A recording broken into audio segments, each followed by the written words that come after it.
നമസ്കാരം. അയോധ്യ രാമക്ഷേത്രത്തിലെ സംഭാവന കൊള്ളയുമായി ബന്ധപ്പെട്ട് ഒട്ടേറെ ആശങ്ക നിറഞ്ഞ വാർത്തകളാണ് ദിനം പ്രതി പുറത്തു വരുന്നത്. ഇന്ത്യയിലെ കോടിക്കണക്കിന് വരുന്ന രാമഭക്തരെയും പൊതുസമൂഹത്തെയും വല്ലാതെ വ്രണപ്പെടുത്തുന്ന ഈ കുറ്റകൃത്യത്തിന്റെ പുറകിൽ പ്രവർത്തിച്ചവർ ആരാണ്? അവരിലേക്ക് അന്വേഷണം ചെന്നെത്തുമോ? നിരവധി ചോദ്യങ്ങളാണ് ട്രയാങ്കിൾ ഉയർത്തുന്നത്. നിലപാടിലേക്ക് സ്വാഗതം.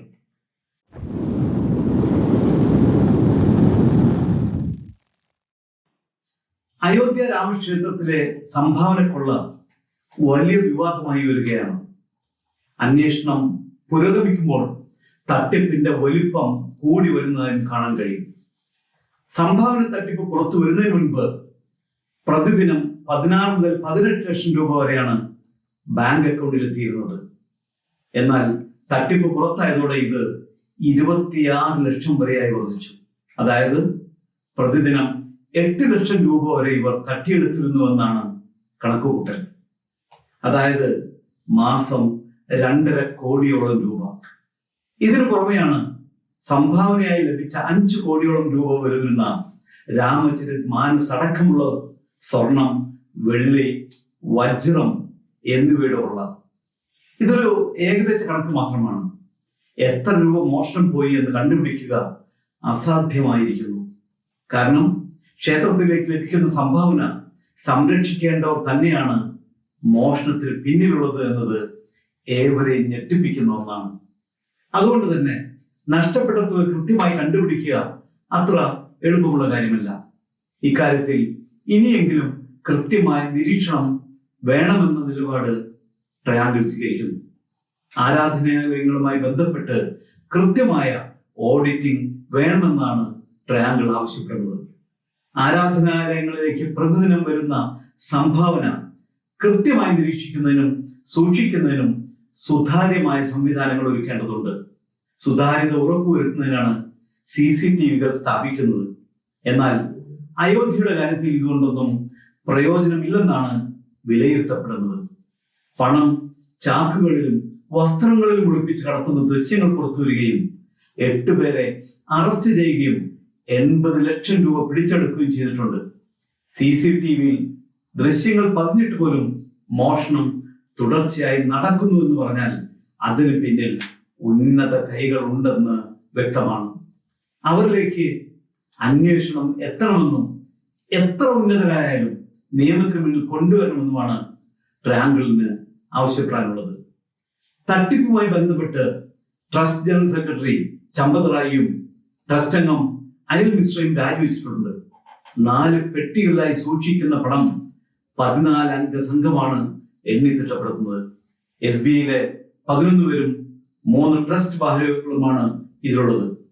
സംഭാവന കൊള്ളയിൽ ബാങ്ക് ജീവനക്കാരുടെ പങ്കും അന്വേഷണ വിധേയമാക്കണം. ട്രസ്റ്റിന് കഴിഞ്ഞ 5 വർഷത്തെ കണക്കുകൾ പരിശോധിക്കാൻ SIT തീരുമാനിച്ചിട്ടുണ്ട്. അന്വേഷണം പാതി വഴി ഉപേക്ഷിക്കാതെ കുറ്റക്കാരെ മുഴുവൻ കണ്ടെത്തണമെന്നാണ് ട്രയാങ്കിൾ നിലപാട്.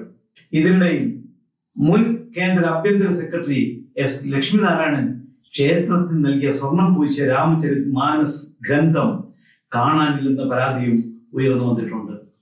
5 കോടിയോളം രൂപ വിലമതിക്കുന്നതാണ് ഈ ഗ്രന്ഥം. 5 കോടി രൂപ വിലമതിക്കുന്ന സംഭാവന നൽകാൻ മുൻ കേന്ദ്ര സർക്കാർ ജീവനക്കാരന് വരുമാനം എങ്ങനെ ലഭിച്ചു എന്ന അന്വേഷണം വേണ്ടതല്ലേ എന്ന ആവശ്യവും ട്രയാങ്കിൾ ഉന്നയിക്കുകയാണ്. സ്വർണം, വെള്ളി, ചെമ്പ് എന്നിവയാൽ നിർമ്മിച്ച ഗ്രന്ഥത്തിന് 147 കിലോഗ്രാം ഭാരമുണ്ടായിരുന്നു. 5 മാസം ക്ഷേത്രത്തിൽ പ്രദർശിപ്പിച്ചിരുന്ന ഗ്രന്ഥമാണ് ഇപ്പോൾ കാണാതായിട്ടുള്ളത്. ഇത്ര വിലമതിക്കുന്ന ഭാരമുള്ള ഗ്രന്ഥം എങ്ങനെയാണ് പെട്ടെന്ന് കാണാതാകുന്നത്? ഏതാനും ജീവനക്കാർ മാത്രം വിചാരിച്ചാൽ കൊണ്ടുപോകാവുന്നതല്ല സ്വർണം പൂശിയ ഗ്രന്ഥം. ഇതിനു പിന്നിൽ വലിയ ശക്തികളുണ്ടെന്ന് തന്നെയാണ് വ്യക്തമാക്കുന്നത്. അതുകൊണ്ട് തന്നെ കേസ് അന്വേഷണം പാതി വഴി നിന്നു പോകാൻ സാധ്യതയുണ്ട്. കോടതിയുടെ മേൽനോട്ടത്തിൽ SIT അന്വേഷിക്കണമെന്നാണ് ട്രയാങ്കിൾ ആവശ്യപ്പെടുന്നത്. സംഭാവന കൊള്ളയിൽ ദുഃഖവും അമർഷവും പ്രകടിപ്പിച്ച RSS ജനറൽ സെക്രട്ടറി ദത്താത്രേയ ഹൊസബുള്ളെ കുറ്റക്കാരെ കണ്ടെത്തുന്നവർക്ക് കടുത്ത ശിക്ഷ നൽകണമെന്നും ആവശ്യപ്പെട്ടിട്ടുണ്ട്. എന്നാൽ ശ്രീരാമജന്മഭൂമി തീർത്ഥക്ഷേത്ര ട്രസ്റ്റിനെയോ അംഗങ്ങളെയോ തള്ളിപ്പറയാൻ തയ്യാറായിട്ടില്ല എന്നത് എടുത്തു പറയേണ്ട ഒന്നാണ്. ആർഎസ്എസുകാരുടെ സംഘപരിവാർ ബന്ധവും ഹൊസബിള്ള സൂചിപ്പിച്ചില്ല എന്നതും ഇവിടെ ശ്രദ്ധേയമാണ്. ഹൊസബിള്ളയുടെ അഭിപ്രായം തന്നെയാണ് തനിക്കുമുള്ളതെന്ന് സർസംഘചാലക് മോഹൻ ഭാഗവത് പറഞ്ഞു വെക്കുന്നു. ഇത്രയും വലിയ കൊള്ള നടന്നിട്ട് പ്രധാനമന്ത്രി അടക്കമുള്ള ഉന്നത നേതാക്കൾ എന്തുകൊണ്ട് മൗനം പാലിക്കുന്നു എന്ന പ്രസക്തമായ ചോദ്യം പൊതുസമൂഹത്തിൽ നിന്ന് ഉയർന്നു വരുന്നുണ്ട്. വിരമിച്ച ബാങ്ക് ജീവനക്കാരനും കേസിലെ പ്രതിയുമായ സുഭാഷ് ശ്രീവാസ്തവയാണ് എണ്ണൽ പ്രക്രിയയുടെ ചുമതല വഹിച്ചിരുന്നത്. പണം എണ്ണുന്ന സംഘത്തിൽ ഒരംഗം മോഷണ വിവരം സുഭാഷിനെ അറിയിച്ചപ്പോൾ ദൈവം എല്ലാം കാണുന്നുണ്ട്, നിങ്ങളുടെയോ എന്റെയോ വീട്ടിൽ നിന്ന് പോകുന്നതല്ല എന്നായിരുന്നു മറുപടി. ട്രയാങ്കിളിന് ഇത് തന്നെയാണ് പറയാനുള്ളത്. ദൈവം എല്ലാം കാണുന്നുണ്ട്. അടുത്ത ദിവസം മറ്റു വിഷയമായി വീണ്ടും കാണാം. നന്ദി, നമസ്കാരം.